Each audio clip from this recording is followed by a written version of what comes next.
Hey, good morning, everyone. This is Matt Long with your EZAG podcast, the number one source of information you can't get anywhere else. I'm out here today in the field, and I'm evaluating the question, is it time to start irrigating or not? And I've been getting this question from a lot of guys over the last 4 or 5 days. It's getting pretty warm. There's no rain in the forecast, and the heat is forecast to stick around for quite a while. The corn's pretty young. And out here today, as I'm walking through the field, quite a bit of it is starting to roll up just a little bit. And the question is that corn being negatively impacted by this heat and dry weather? And so I dug up a seedling here, and I'm gonna pick up the shovel and kind of evaluate what we have going on there on the seedling and in the seed trench, and show you a few of the things I would look at in my field to make that decision that you might want to look at in yours. So here we are, guys. I've got this seedling dug up, and what I'm going to do for you is I'm just going to peel back this soil. We're going to take a look at what condition this seedling was planted in and how things are developing.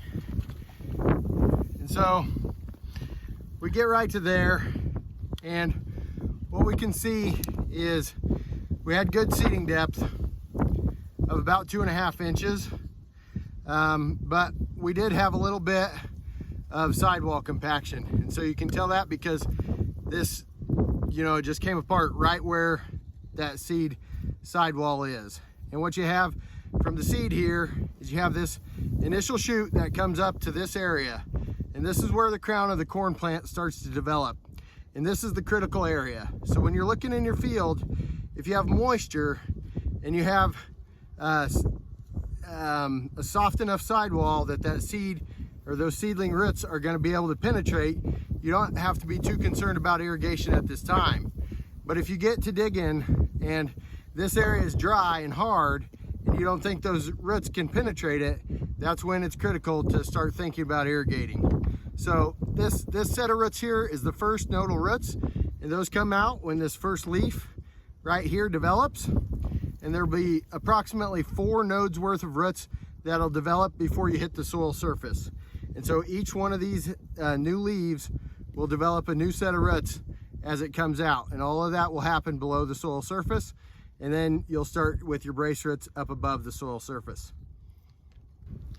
So if we take just a quick minute to think about what we saw there when we dug up that seedling, we saw there's good soil moisture from approximately 1/2 inch deep on this field all the way down as deep as the shovel was, so 6 or 8 inches. We had some sidewall compaction there, but not so much that the roots of that seedling weren't getting through it. And we had good seeding depth and good seedling development. So in this field, I'd probably tap my foot a while before I started to irrigate.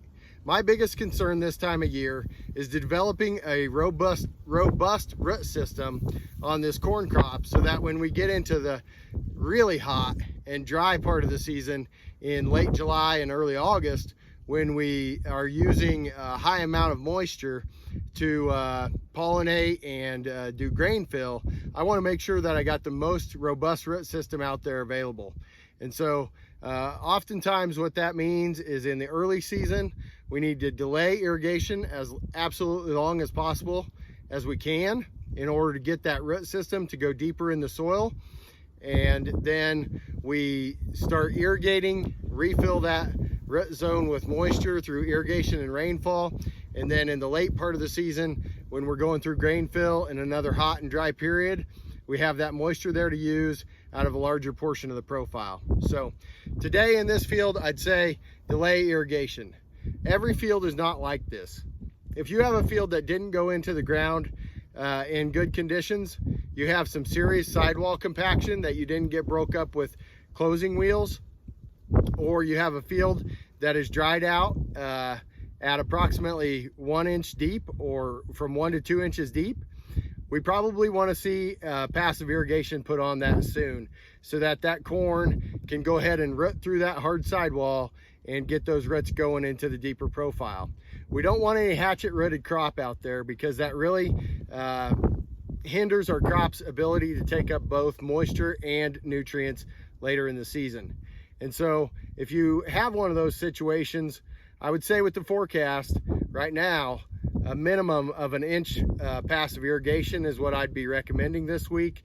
And that would wet that soil and get those roots going again into the deeper part of the profile.